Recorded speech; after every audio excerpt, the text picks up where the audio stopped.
now let's look at the cases where the sigma sub 1 value and the sigma sub 2 values are not known. In the previous examples, we assumed that the two population standard deviations are known, and we calculated confidence interval and hypothesis testing on that basis. But now, if they are not known, then we have to estimate them using sample standard deviations, and we have to use different formulas.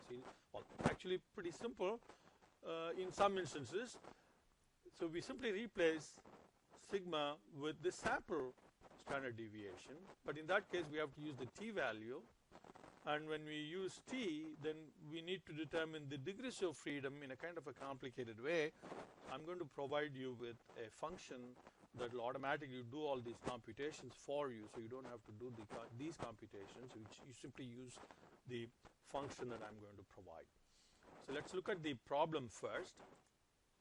So we're now trying to come up with interval estimation for mu sub 1 and mu sub 2 like before, except this time the population standard deviations are unknown. So we have two branches of a bank, okay, and a random sample was taken, 28 accounts in one branch and 22 from another, and the current checking account balances are taken for these samples, and we are given the sample mean and sample standard deviation of account balances from these two branches. Now we want the confidence interval for the difference in the average of all the accounts in these two branches.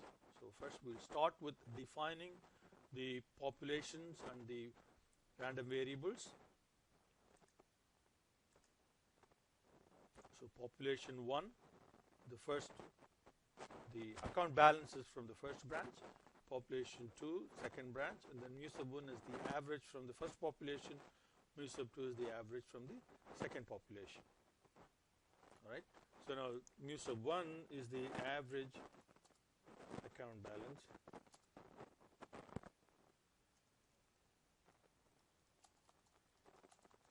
for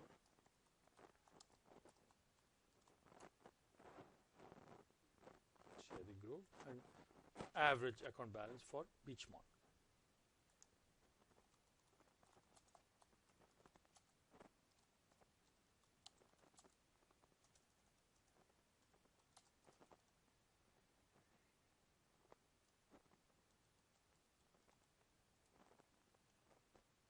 And we want 95% confidence interval for the difference in the means. And now let's look at the sample information. So we are given 28 observations from the first branch, 22 from the second branch, and the sample means are given as 10, 25, and 9, 10, and the population standard deviations are unknown. So we have to use S sub 1 and S sub 2, and these are given. These calculations have already been done, and we are given that information.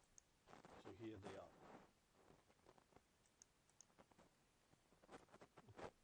Now, since the population standard deviation is unknown, we have to use the t distribution. So we make a note of that. Since sigma 1 and sigma 2 are unknown, t formula must be used. Rest is the same. So we start with a point estimate for the difference in the sample means, which is that. Okay.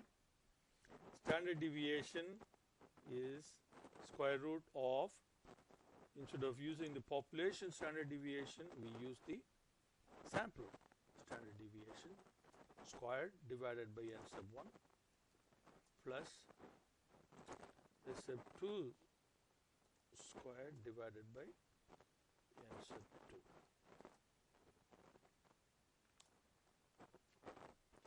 Now that's the estimate or standard error of the estimate. Now, degrees of freedom, okay, so here is where we have to use this formula that is pretty time involved computation. So I have set up a function called df for t, so degrees of freedom for t. Now this function will be available only if you have enabled content. So when you open the file, there will be a prompt. Excel will give you a prompt enable content.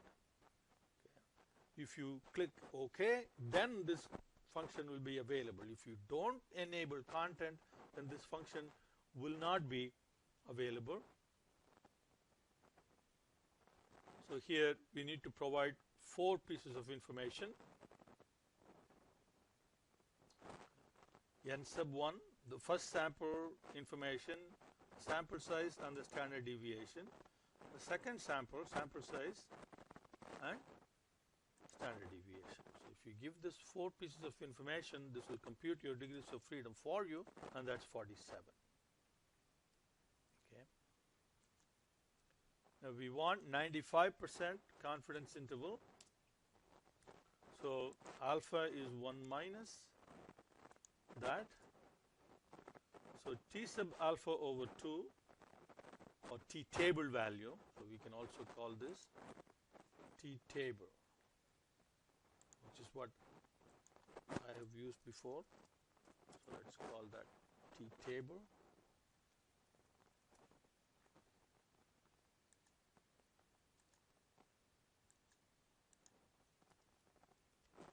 So since this is a confidence interval, it has 2 tails, we can use T dot INV dot 2T. The probability is 5%. The degrees of freedom is at 47. So this will give us the T table value, and when you multiply the T table value with the standard error, that will give us the margin of error. Then you take the point estimate minus the margin of error for the lower limit, and then point estimate plus margin of error for the upper limit.